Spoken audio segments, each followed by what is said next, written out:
Well, welcome to the virtual Kwanzaa celebration with Claire Richardson, an ambassador for A Taste of African Heritage, and she will guide us in this lovely evening. Thank you, Claire. Okay, hello everyone. Welcome to our Kwanzaa celebration.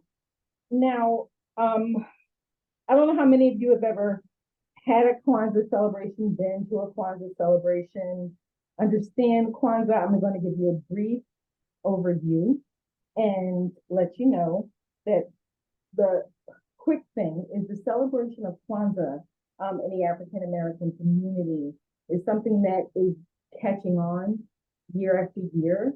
So what that means is it hasn't always been something. I remember my aunt saying things like, "Oh, I don't know about that Kwanzaa," you know. But as we got older and then we understood it more, we realized that that really is a blueprint that was put together by Dr. Mulana Karenge in 1966. It came about during the aftermath of the Watts riots, and it's an alternative to Christian Christmas for African Americans, and for African Americans to be able to celebrate their own holiday, irregardless of their religion, whether it's Christian, whether it's Muslim, whether it's whatever. It's about culture.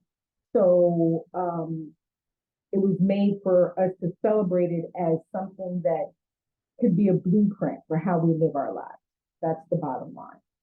So the Kwanzaa celebrates 7 principles.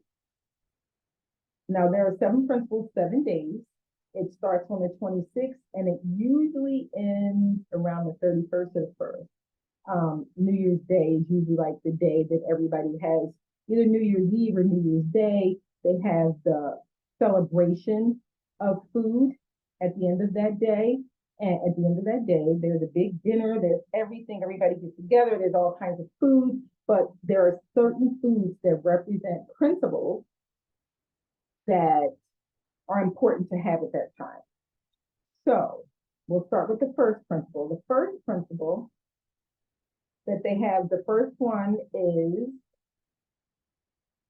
umoja.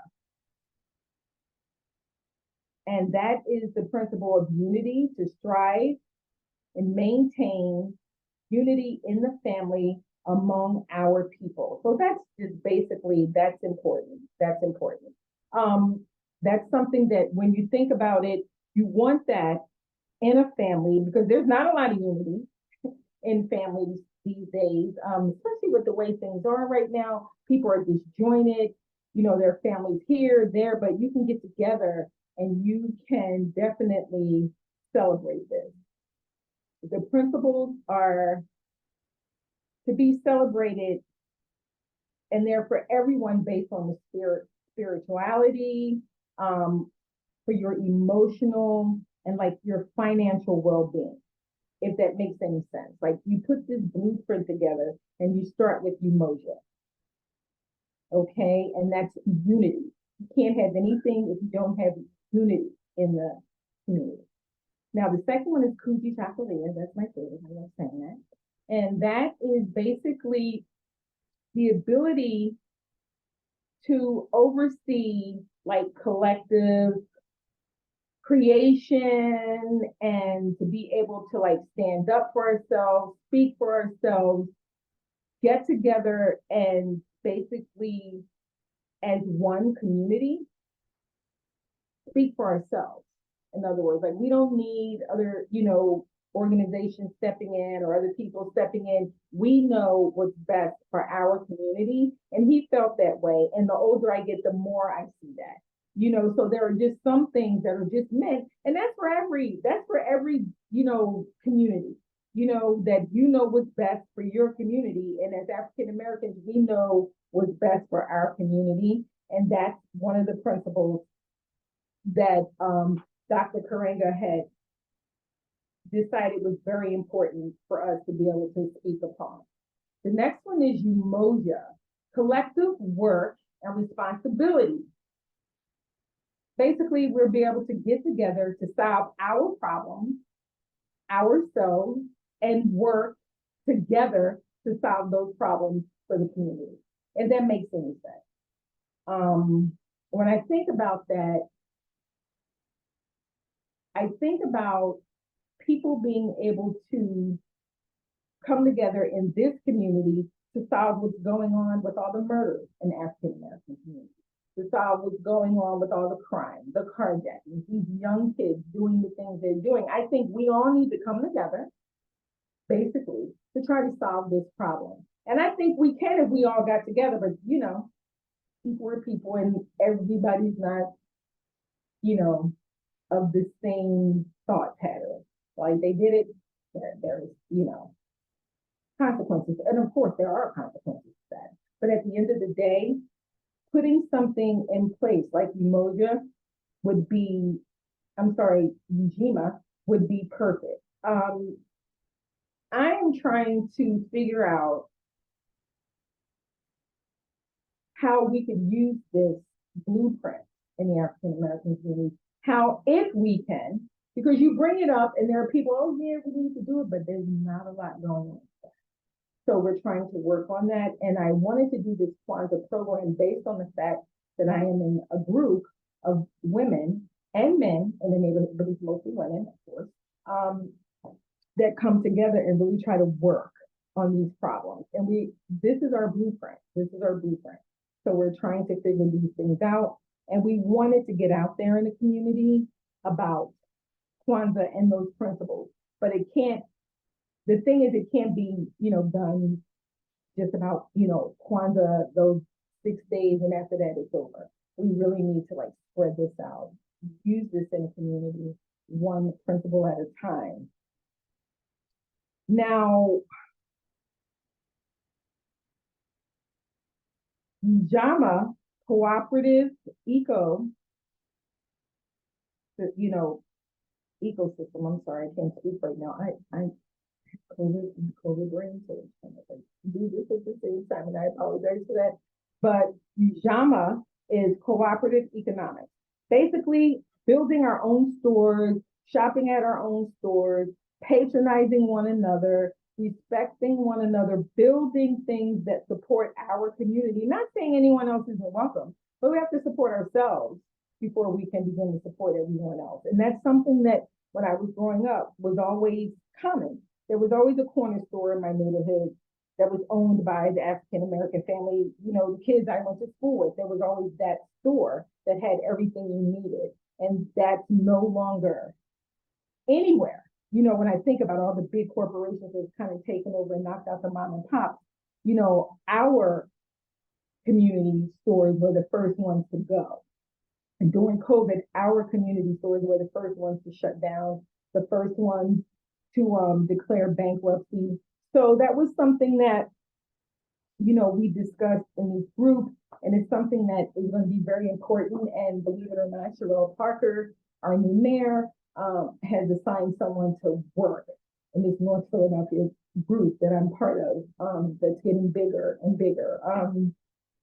The next one is called NIA, which is purpose. Now, there are a lot of little girls I know named Nia. I think it's named Nia.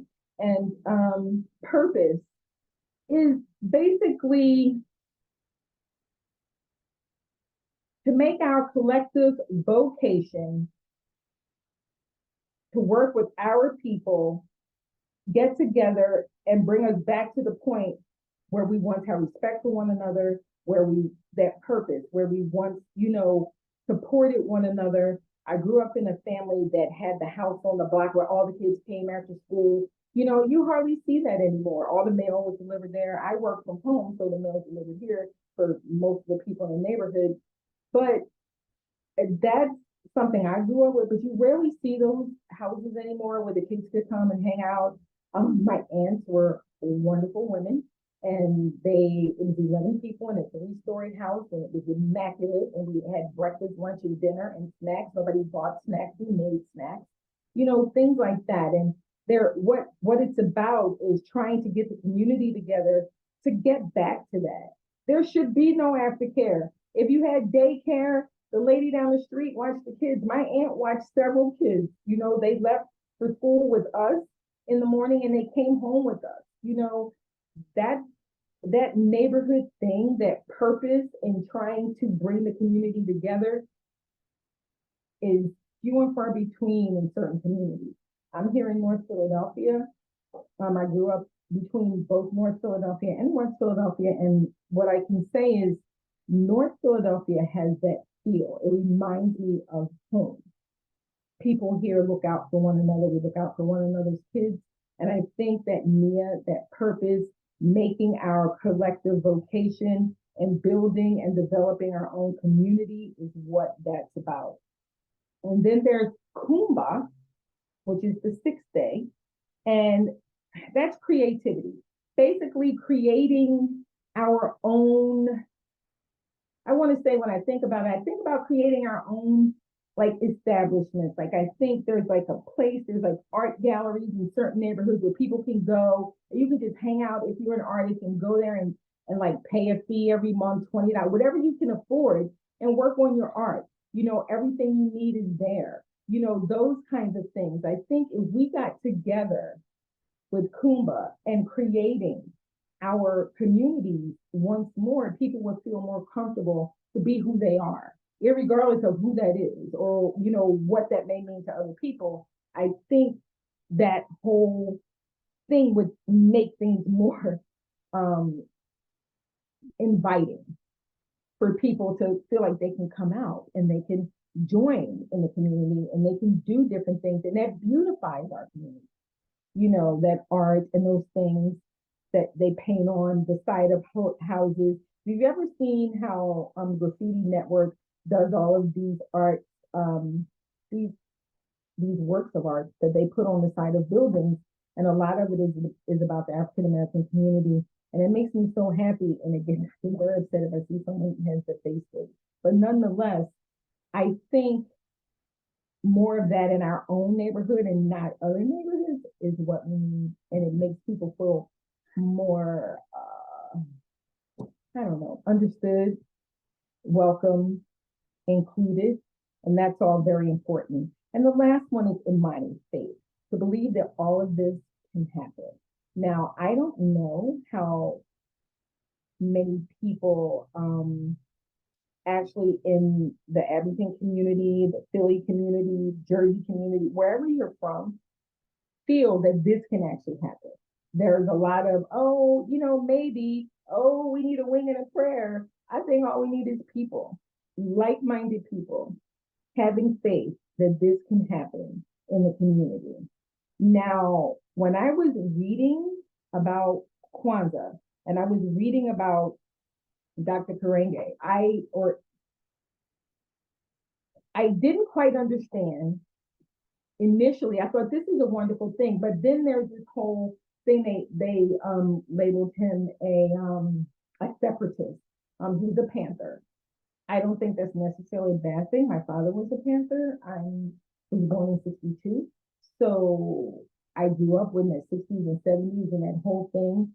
And this is what this reminds me of, this blueprint. It's what it all reminds me of. My father's one of the kindest people you ever wanted to meet, as far as I was concerned. And he would help anyone, didn't matter. So I think because he was a Panther, my daughter, who is a graduate of an international studies program, she was like, wasn't like the best person with Dr. Kanye. He was that, but this blueprint, I'm separating all of that because the blueprint is genius. The blueprint is what is needed in the African American community. Now, when we talk about these days, of course, there's the Kinara with the 7 candles, which I don't have at the moment, borrowed. But I do have my candles here. And they do represent the African American community, the red for the blood, in case anyone didn't know that, the black for the people, and the green for the land and prosperity. Now, does anyone have any questions about that little brief history of Kwanzaa?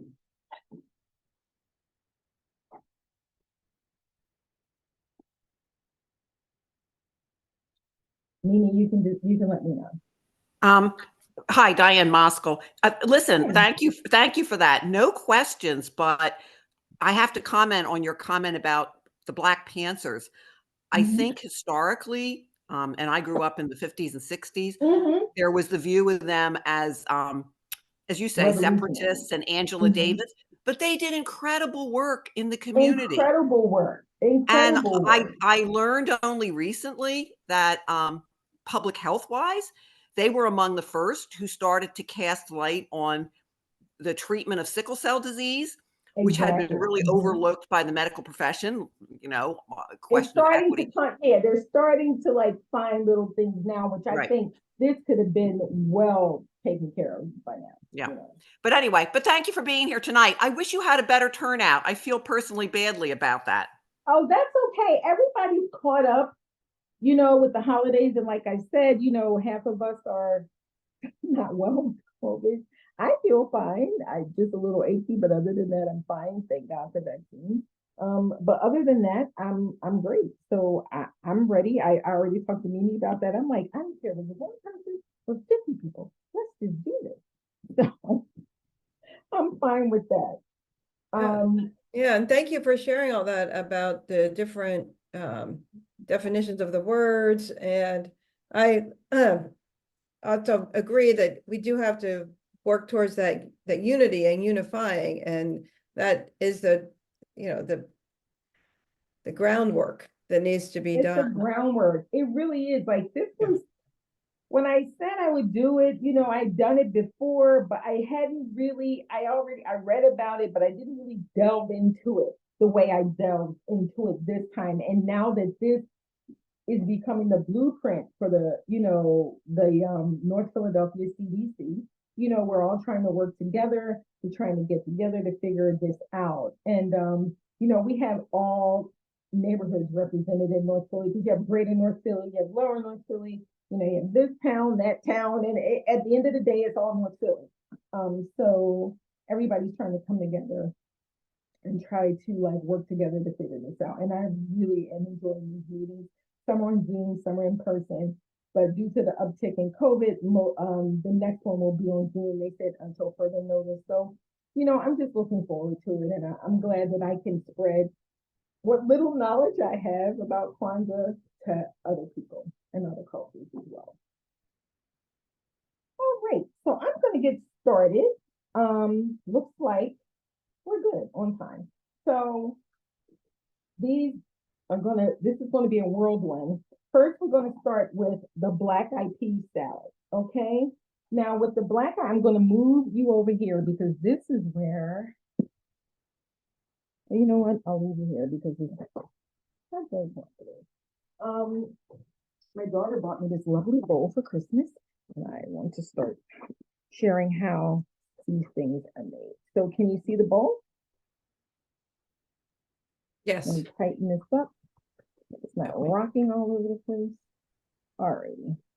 I'll bring it a little closer.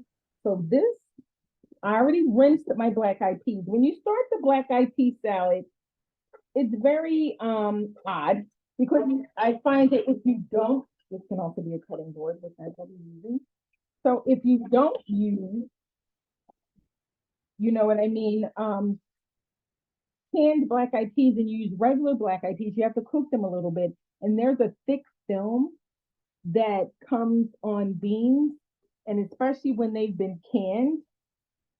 So basically, okay, put you here.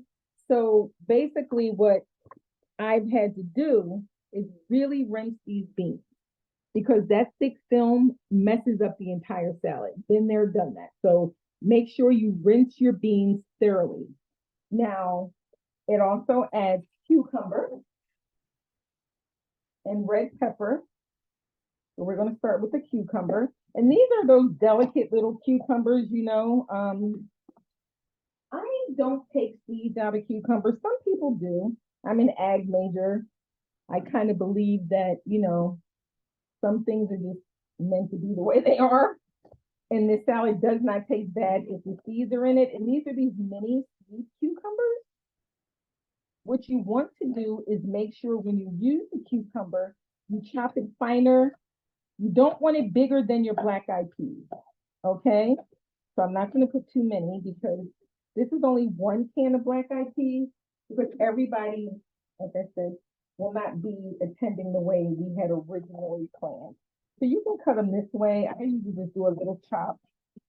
Can you see me chopping? You need to be closer. It's perfect. Okay. I have had one of those candy days. So this is very therapeutic for me. So I was and explaining with Kwanzaa how important it is that, you know, all people know about Kwanzaa. Hanukkah before I knew about Kwanzaa, you know, which is fine. I had friends, I would go over their house, we'd have Hanukkah, they'd have gifts for me. I thought, this is awesome. And you have this, what? But they were like, we celebrate Christmas, just the commercial aspect. I didn't understand how commercialized Christmas was when I was a kid, you know, but it really is. The other recipes will move forward a little more quickly because they'll be in a pan.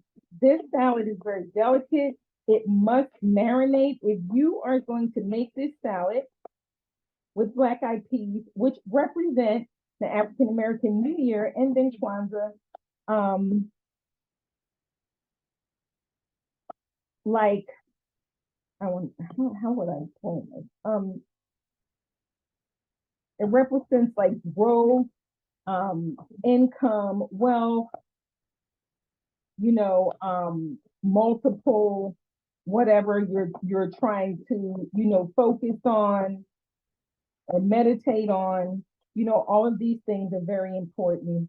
But if you have the deal is if you have a spoonful of black eyed peas and your collard greens, you know, and whatever else meat you have, we normally have chicken or fish. And it's always fried. And there is usually some cornbread in there, you know. The cornbread represents wealth and prosperity and just like hope. So, along with these pearls, as my aunt used to call them, pearls of wisdom. I remember making this as a kid. Even this salad, before it was in this curriculum, making a salad and also the hot black eyed peas that always had some kind of pork in it. Now, my family is very diverse. They're New Orleans, there's the Pacific Islander, so there was always a lot of pork. In New Orleans, there was always a lot of spice, you know, fish, shrimp, and spice, you know, spice, seafood spice for New Orleans, and a lot of pork and different spice and vegetables for the Pacific Islander. And African American side was always like the fried chicken, the fried fish. If somebody needed a rent, they called them rent parties. Oh, you had fried fish, everybody fried fish. People would stop by after work, have a fish dinner, they would have a drink or two when my aunt would throw them out. And they would be able to raise rent for the neighbor down the street who was having a hard time because her husband was out of work or whatever. I remember those days and I remember them talking about it. And I remember getting my apron and having to do what I had to do in the kitchen, which wasn't much. I just wanted to be around all the ladies talking because I learned some things. So, and I miss that, you know. So up in here, we're gonna slide that in there. So that cucumber, the red pepper, it's already been washed. I'm just gonna break a piece off. Like I just did. Gonna take these membranes out. You don't have to, you know, with the membranes, you know, you can keep your membranes. You know what I mean? You can serve them up, however, cut them up. It's not gonna, oh, people say, oh, it tastes bad, oh, it's bland, or it causes, no, it doesn't. No, it doesn't. People just don't want to waste things and or they just don't like it because that's what they've been told. But growing up, you couldn't throw anything away. We grew everything. We had a root cellar in the basement in West Philly. And my family was very serious about that. Like I said, 11 people in a 3-story house. It was 5 adults and 7 kids. Can you imagine that? But everybody was happy. We all went to private school. Who knew how hard they had to work back then, you know? Does anybody else have any stories to share about that growing up? That reminisce?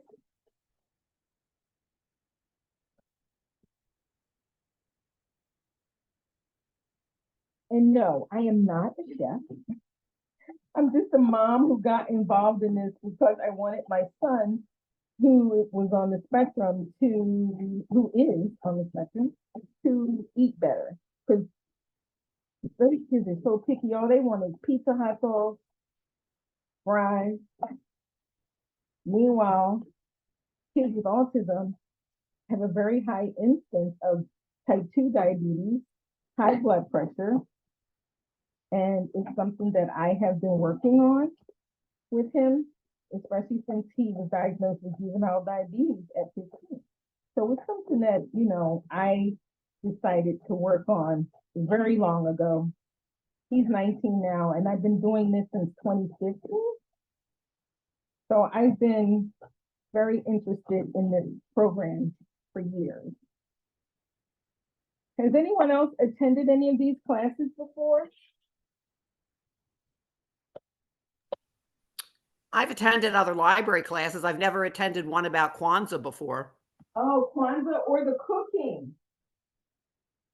Yes, cooking classes, yes. And Mimi knows this. One of the things I miss a lot from the pre-pandemic library was there was another librarian, Lois Abadas, since retired, who used to do library potlucks. Wonderful. Yes, I heard. Let me tell you, was that the lady Mimi? Because we had a potluck after we did a taste of African heritage, and it was right when, you know, things were opening up due to COVID. We had a potluck at the last class. So everybody brought something that was in the curriculum to the potluck. That was lovely. And there was Yeah, a I woman who remember that. Yeah. there was a woman who brought Indian things, and I Mhm. really enjoyed that. Excuse me. Yeah, that was a nice way to do it. We could try that again sometime. Now, this doesn't really call for onion, but we like it. And onion is very good. It's purifying. It's an antimicrobial. Just eating it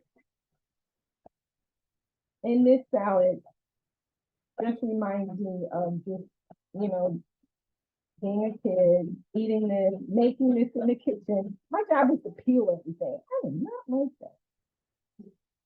I learned how to use a peeler when I was like 7. That was no fun. And then once they started on the second glass of homemade wine, I had to leave the kitchen.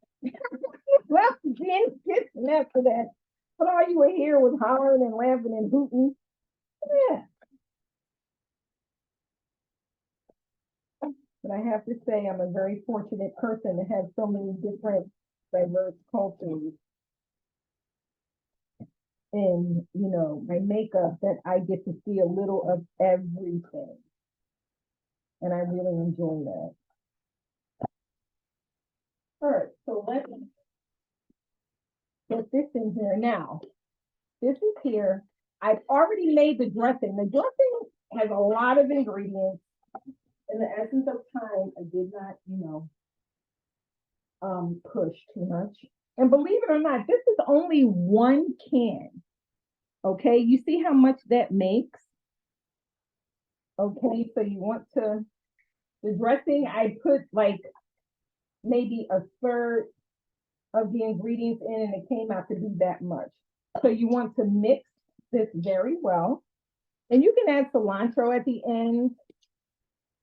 Now, do you have the ingredient? Mimi, does everyone have the ingredients?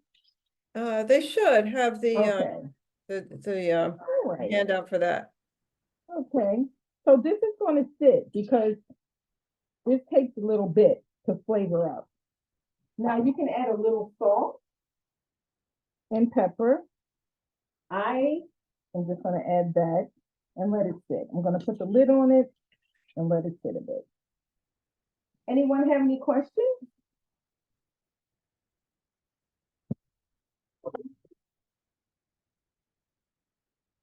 Isn't it the cute little thing she got? How many people do you think that would serve if you cut it back on the That right there, you really only get like a nice little spoonful of it. So I think this could serve 6 to 8 with a little spoonful Okay. like this. Yeah. Because if I added the two, if you follow the recipe and you add the 2 cans with everything, I think that can serve 8 to 12. Like a hearty amount.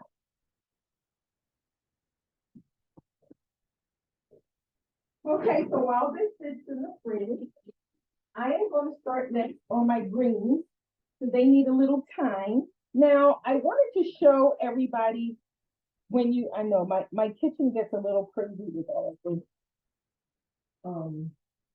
everything, but I wanted to show everyone how these greens are washed.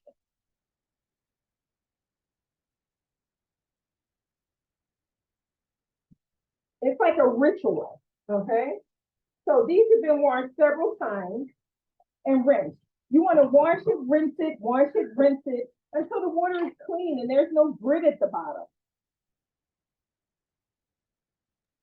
Do you ever And these put have some been water, washed. like vinegar in there? Do you ever mix it with water and vinegar? I Let it do water soak and in it? vinegar, water and apple cider, apple cider vinegar, clear vinegar, whatever I have, is what I use. Now I'm doing the greens because they take a little bit. The couscous and peppers are like the last thing. So when you do your greens, I'm gonna leave these right here.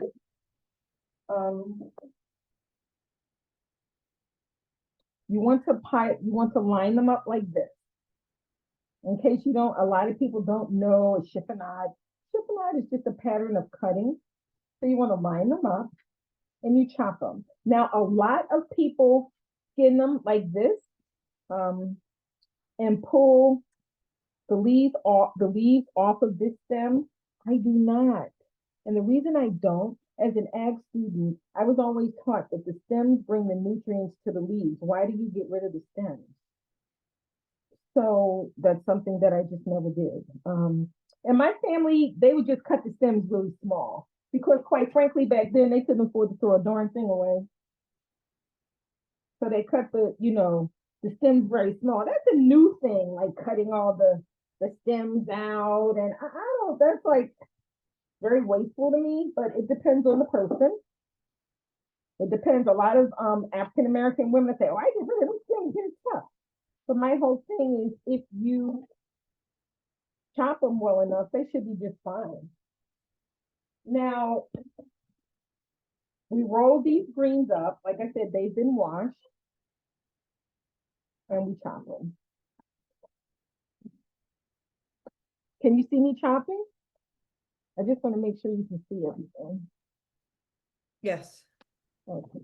And you don't want to make the little spaces too big, because at the end of the day, they're going to be cut in half. I'm just going to leave that there. And I'm going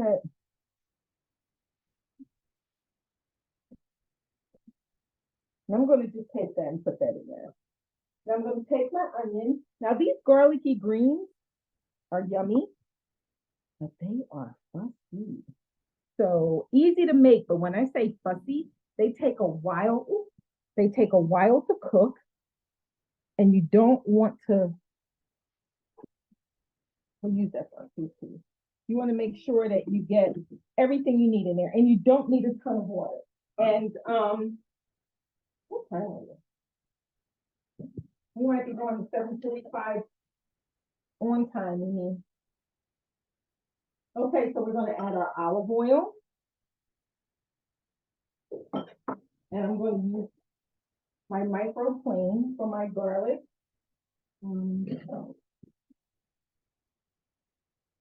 Because they're garlicky greens, you need to have the garlic. And I'm not cooking like the 8 bushels that you would normally cook, because these cook down pretty quickly.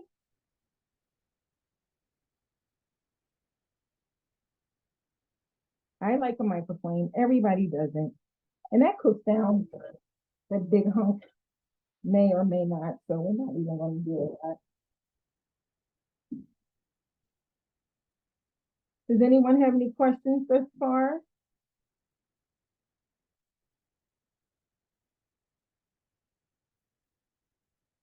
I hope you have a little more time in case this has to go till 8 since I was yammering on about Kwanzaa.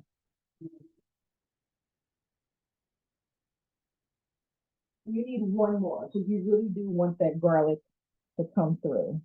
So I say 3 for 1 bushel. I say 2 bushels is enough for 4 people. Believe it or not, they cook down really small. And these are a way to cook greens without meat, which was not heard of when I was a kid. You always had meat.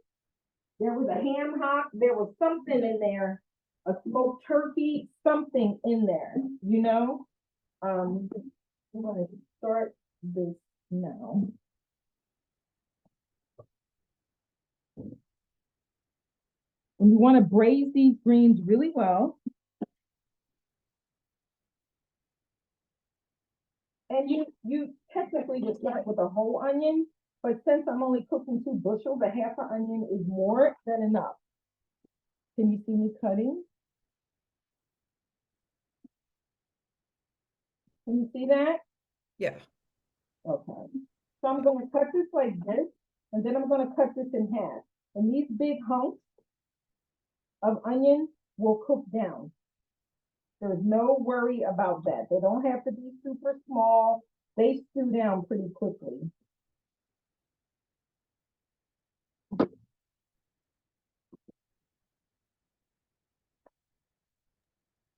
Claire, I have to say, I think one of your previous classes, you talked about the stalk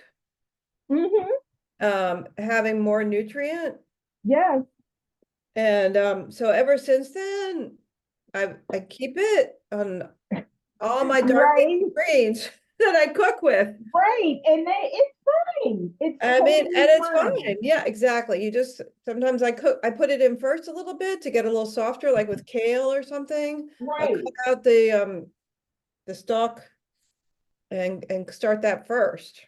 Yes. And it's fine. I mean, I don't know where people got, because they didn't throw anything away, you know, back in the day out, you know? Exactly. Yeah. Nobody had, they were like, what?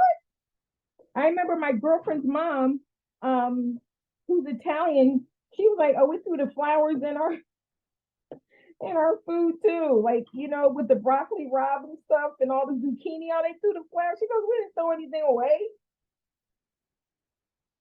The zucchini flowers, she said, oh, they're lovely in a salad. You know, who would have thought? Everybody just tosses that stuff now. Like it's so much going on. Okay, so we want to put these in. And believe it or not, you don't need a ton of water. They tend to make their own water and they will braise up. I like to braise them because that helps them cook a little bit. And when I say braise, I turn the heat up and I wait till things get a little brown. I try to get them covered in that oil. And if you have to add anything, I would add a titch of vegetable broth because it adds flavor. These are the easiest greens to make, y'all. You know, a little bit of mustard at the end, squeeze some lemon on it, is over.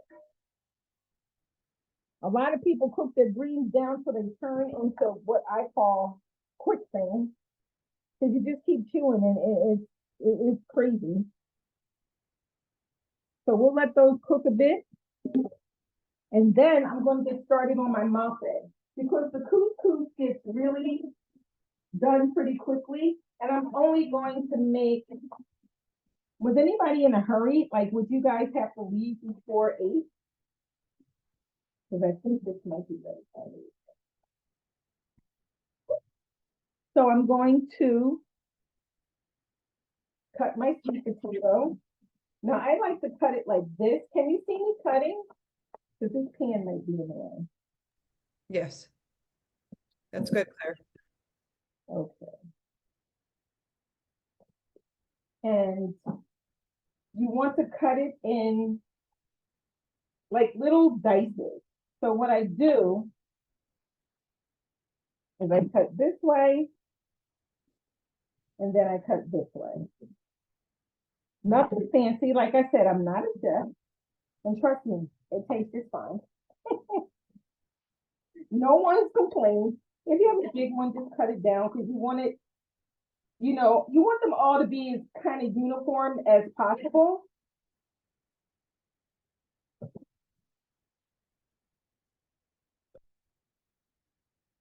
Cut. Cut. And this way you can cut it in threes and ensure it's uniform. Now the mafe is very special. It comes, it's a Senegalese sweet potato stew. It's very easy to make. I don't even need the recipe anymore because it's something that I make when it's cold, and it's great with naan or cornbread. You know what I mean? And I don't buy Jiffy. It's fine. I just don't buy Jiffy because I buy regular cornmeal because I also use it to coat fish if I fry fish. And yes, we'll eat fried fish, and we'll have a nice grain with that fish, like a brown rice, and then we'll also have a salad. So it's okay to eat fried food as long as it's not all the time, as long as you're balancing that out. So for our mafe, I'm gonna bring you over a little bit, just a little bit. See this area, my little spice corner. My daughter calls it the corner from you know where. But that's okay. I have so many spices.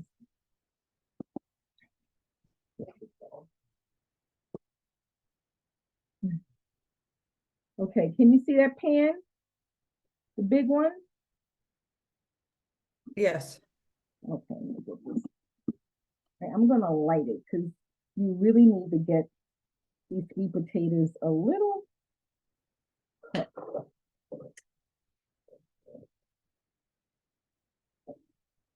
Okay. Now while that's heating up, I'm gonna add my olive oil. Oh, like, where's my oil? Add my olive oil. You need that in there, a good amount. You add the sweet potato.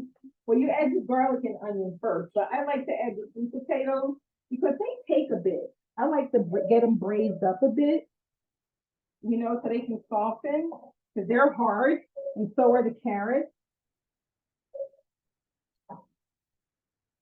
So I'm going to dice the carrots while that's braising up a bit.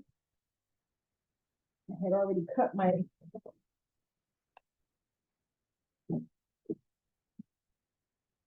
Luckily, most of these things have the same ingredients, so there won't be any crazy trade-off here. So I cut. Can you see me cutting? I didn't forget about my greens and my onions. They're going to get a little char on them, and that's going to be good for them. And so will those sweet potatoes.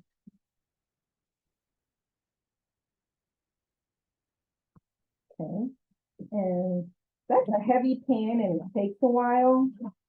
And you really, because I only have that half a sweet potato, I'm only going to use one carrot because I really like carrot in this. And then you just cut it in fours. It's fine. Now, and these take a while to braise. The onions and garlic will get soft very quickly. So this is why I put the hard things in first.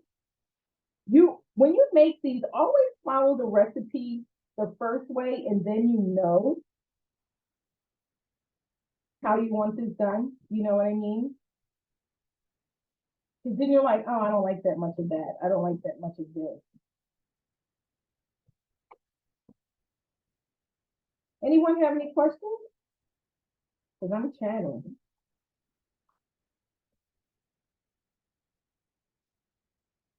This was a little ambitious, wasn't it, Mimi?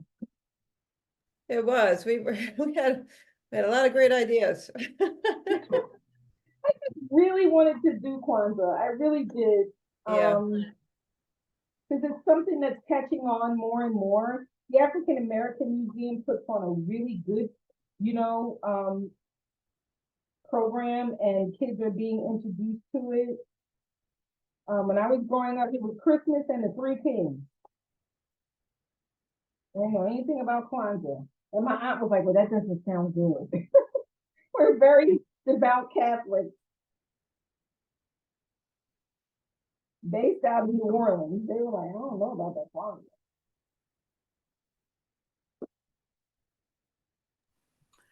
Claire, I actually heard someone, I forget which local radio station today, but they were complaining that they were going to let the new mayor, Sherelle Parker, of course, hear from them that they think it's terrible that the Christmas Village closes down, at the end of Christmas Eve. And it's like, it's not even the first day of Kwanzaa yet.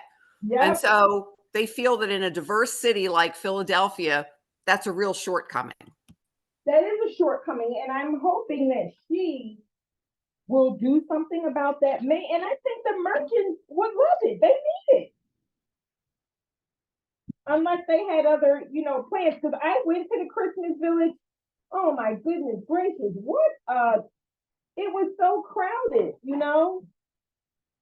And I was with a little girl who's 4 that I babysit from time to time. And she was like, what is this place? It's not for little kids. And people are boozed up and, it just got a little like not Christmassy for me. I'm going to add this and our garlic. And then the curry. And we're going to stir. The diced onions can get added last.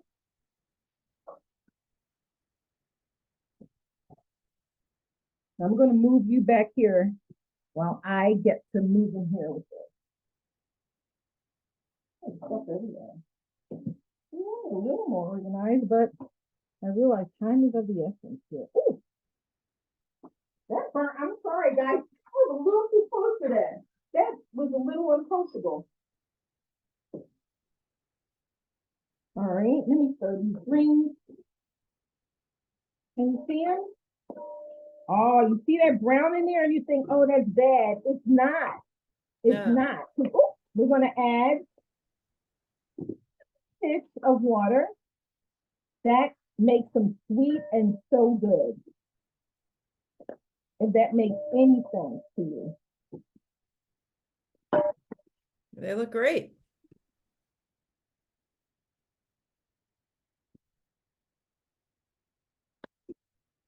That'll steam them up a bit. Turn them off that fry. And now we're gonna stir this up. Add our garlic. Our curry. Because they say the garlic and onions to soften them, but I think this needs a good braise as well.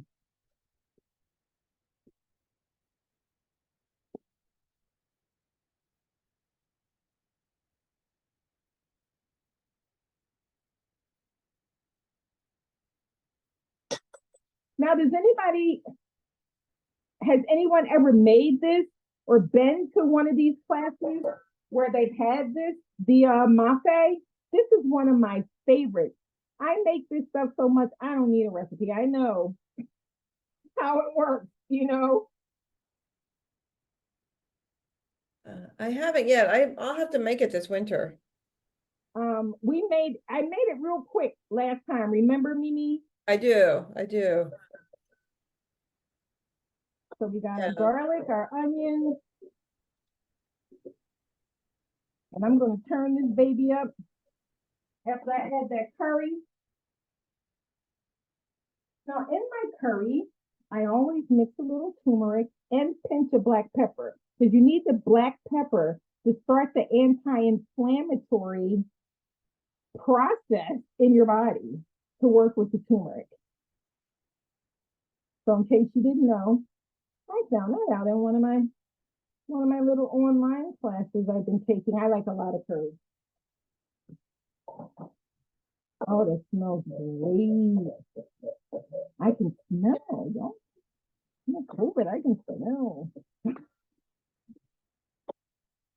Okay. Now we're gonna turn this up.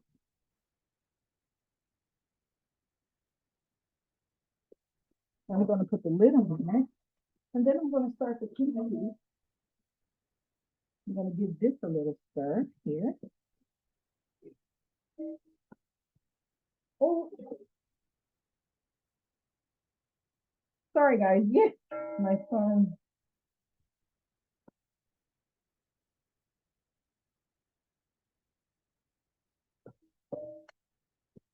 Now you see how that brown was in there, and it would. You hardly even see that now, right? Once you add that water and that just a titch of water and that steam.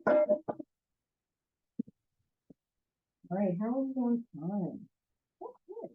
The couscous won't take that long. That really takes no time. So the couscous calls for 4 garlic cloves. I'm not going to use that many, mainly because I'm only making enough to like my daughter. My son is not going to eat couscous. I don't know what it is with you.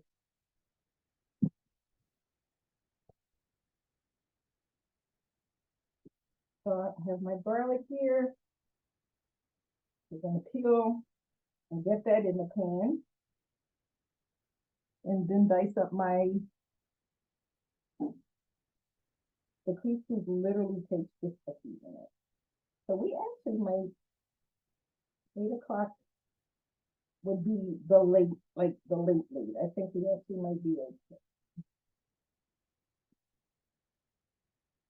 I like extra garlic.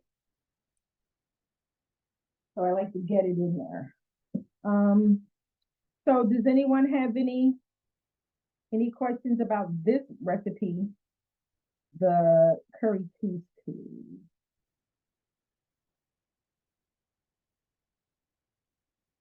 with peppers.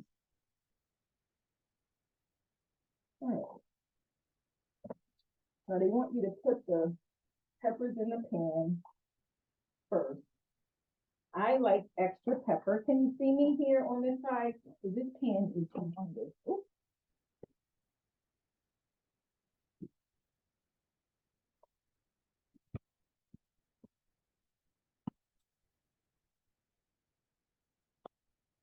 Can you see me cutting the peppers?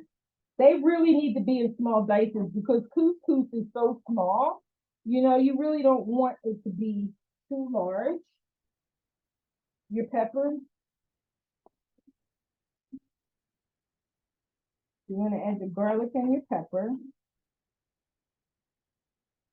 and a little olive oil. You want to chop that up a bit.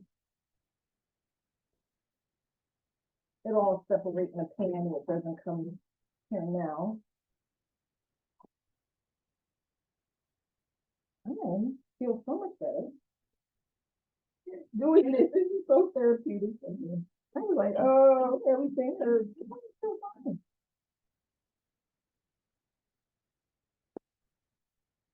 I don't know what the turnout is. I don't know how many people are. Is there anyone cooking with us? I know it's a low turnout. It's the holidays. People have good intentions, but you know. Mm-hmm. And I don't think anybody's cooking along this time. Yeah, I really don't know what happened. We had 18 people sign up. I have been guilty of that myself, Mimi. Mm-hmm. Signing up and not even paying. Mm-hmm. And not being able to get there because of Yeah. work or whatever. Well, Mimi, you could not have tried any harder with your reminders. I don't think I've had a program recently where I've gotten so many reminders. So I don't know what happened to those other people either, but I'm sure they know about it. Yeah, and I'm sure Thank you, Diane. will. Yeah. Now this actually, get that big piece out there. This actually, you really want to have, you know, you don't have to be a pro if you don't want to chop up all your things. That's fine. Now I'm noticing over there, the potatoes getting a little caramelized, and that's great. So now I'm gonna put my peppers. And I'm gonna add, I should have added my olive oil first, but I'll add this. It'll all cook really well. Get this started. And I have to light my stove because we had well, you must know, there was there's something behind my stove chewing on things. So we had to get that taken care of first. Like one thing about North Philly, that's gonna happen.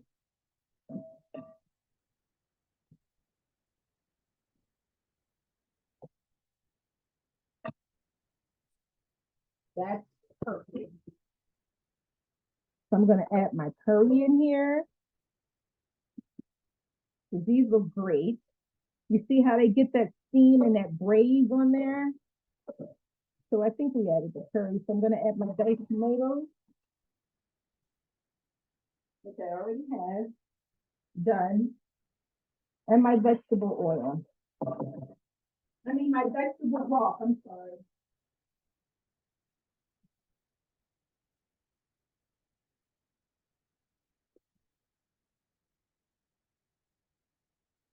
And I know because I don't have the full amount, I'm just gonna add enough to cover. And bring this to a boil. Then I'm gonna add my, oh, that's a green in there. You can actually throw leftover greens or whatever you want in the soup. Those potatoes are already softening. So that's great. Let me check on these. Cooking with gas off. Now you really want these to be, now some people like them till they're so soft. I like a little bite with mine. I need that fiber. Green, sorry, the girls. Greens also has something that, just in case other people didn't know, I'm babysitting my brother's dogs while he's away. They're not farming cats.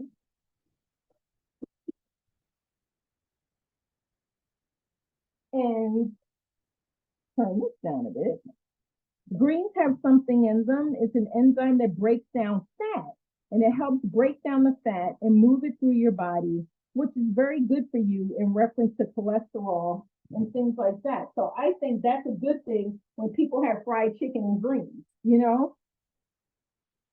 So we added our olive oil, our peppers, our garlic, and now I'm gonna add some curry powder. I like a lot of curry.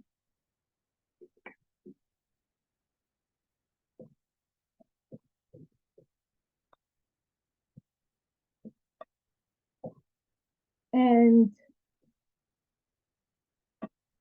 it's supposed to be 3 cups of water, but I'm only using 1 cup of couscous. So I'm gonna add 1.5 cups of water, and then that's supposed to come to a boil, a little boil, then you add your couscous. So, but what I prefer between us, you can do what you want after a while, is to add vegetable broth. It does taste much better, much more flavorful.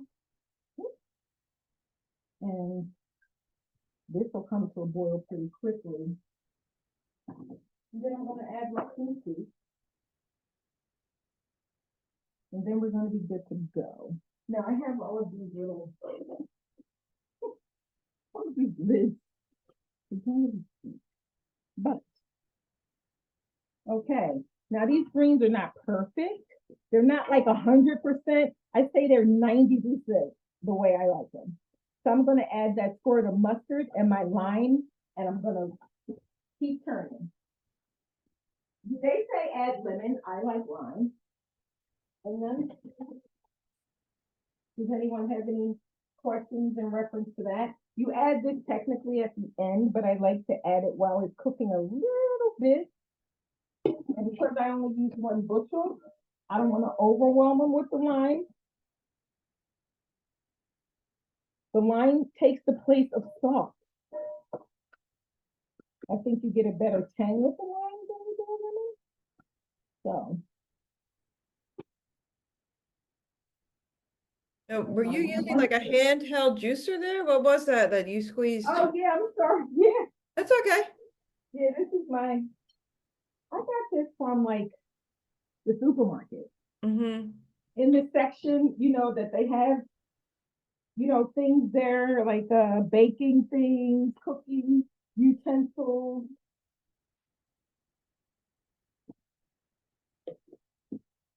And that's going to be boiling soon. And the couscous really just has to sit and fluff after it's been boiled. So I'm going to add my little squirt, because that's just a small. The mustard adds the smokiness. And these greens, you let them sit a bit and they are done. You don't want to cook them until they turn, like I said, to mush. You defeat the purpose. You cook all of the nutrients out of them, and they're not very fibrous for you.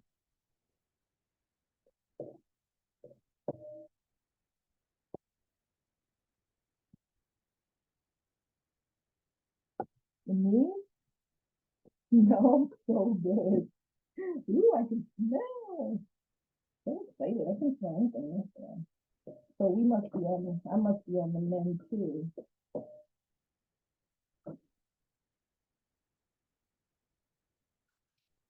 I thought the golden right there. Now, what makes this thicken up, this soup, is the peanut butter in that. Now, I know you like peanut butter.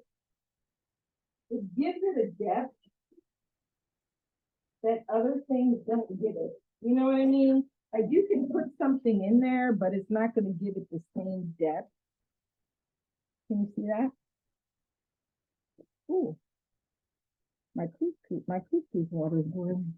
All right, let me add this. And you add a little bit of thyme to it as well.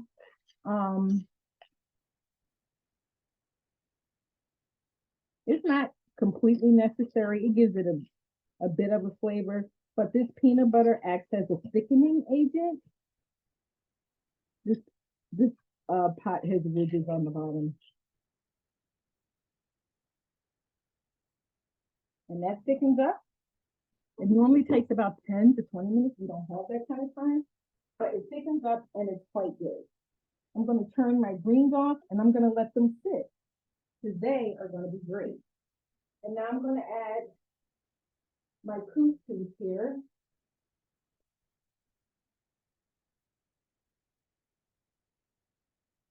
And now we're going to stir this.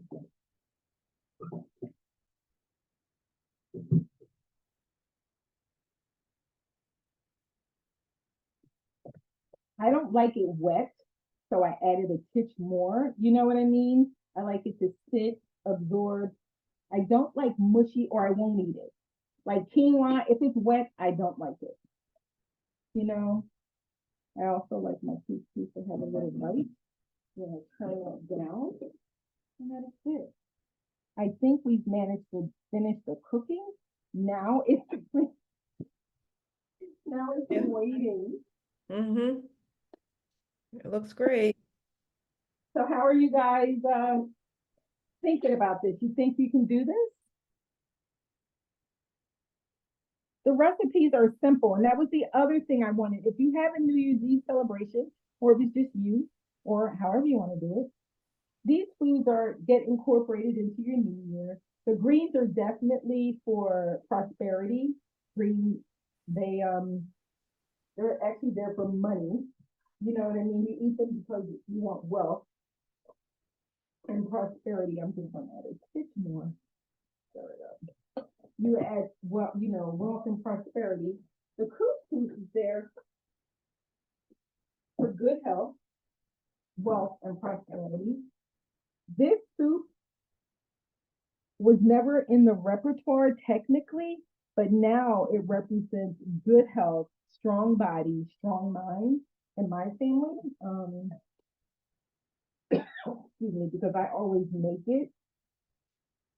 Now in the salad, You technically shouldn't take the lid off the soup, but I just wanted to get that juice incorporated. Now, in the black eyed pea salad, you added jalapeno. I did not add that. And the reason I did not is because there's cayenne in the dressing. I just thought it's optional, and I just thought that would be a lot. So I didn't. So everything is pretty much done, except for the mafe. I think the couscous needs like 5 more minutes. I don't know if you have 5 more minutes. Just about. 3 more minutes, but if we're leaving at 7:45. Yeah, you're that's doing 3 great. minutes. Yeah. Now this looks actually done, but you technically want to see that. Sorry if you're getting steamed. You want to see that thicken up just a titch. Can you see the thickness a little? Yes. Okay. Yeah.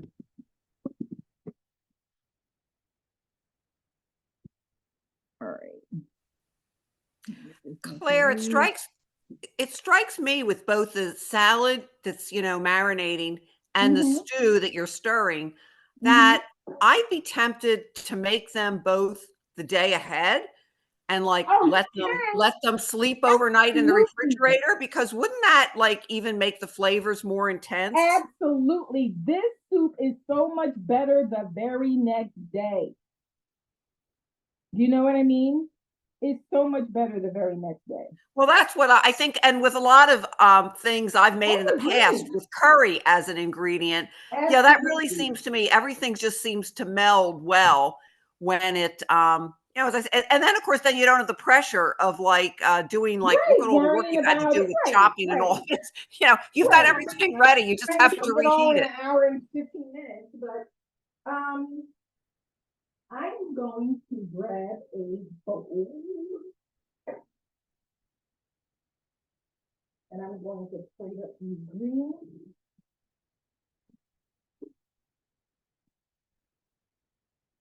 I like the mafe on my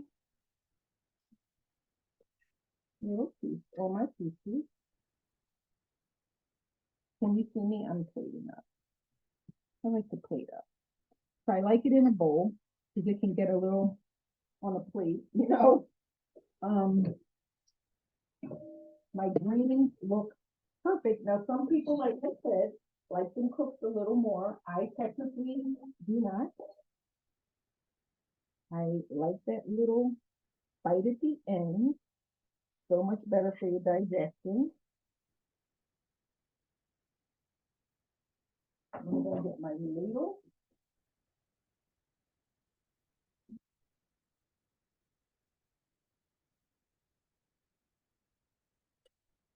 Turning everything off. Now the mafe too, if you let it sit, it definitely gets thicker. And of course, the time, you can add the time to it. Most people add the time when it's boiling, and then you just pull it out because it's usually void of leaves at that point. And I'm going to put some black eyed peas. Let me grab that.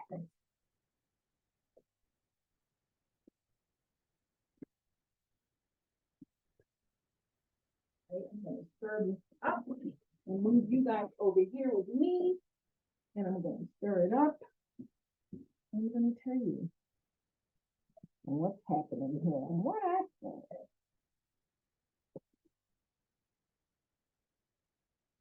And I'll be honest. I'll be perfectly honest. You always want to give it a good stir. I like a cold salad with my hot meal sometimes, and it was like having warm chicken on a cold salad. I really like that too.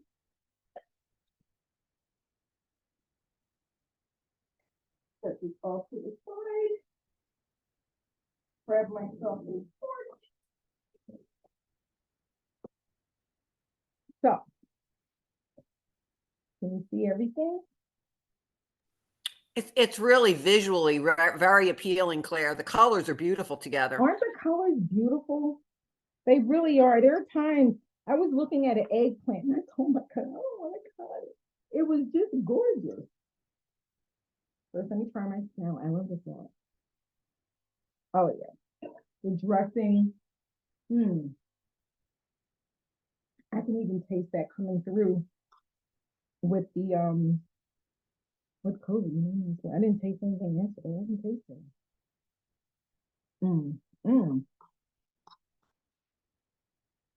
My potatoes are not mushy, but they're soft. And I'm gonna poke one for you to see. See how soft that was to poke. Mmm, mmm, mmm. And I highly recommend the couscous with vegetable, vegetable juice. I think that's really good. The vegetable broth. Mmm. That's perfect with the mafe on top. I definitely think win-win. And we made it. I mean, we're a little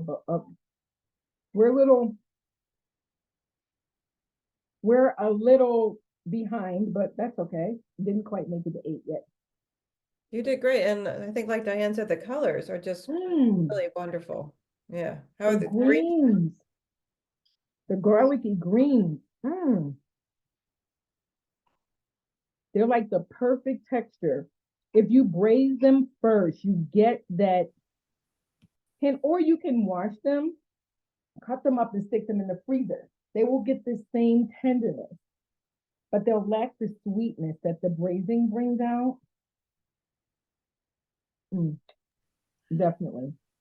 It's also such a great meal for the start of the new year when people are supposedly anyway making resolutions to eat better and more eat better, healthfully and all that. But Right.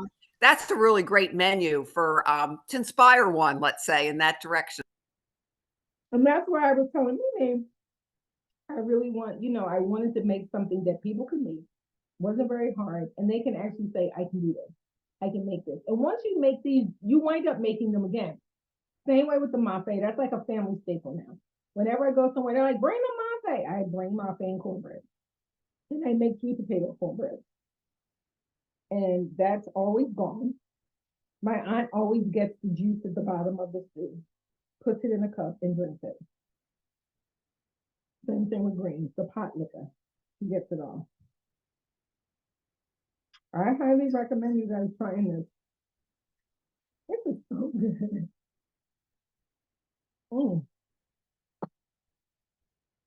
I want to thank you for joining me.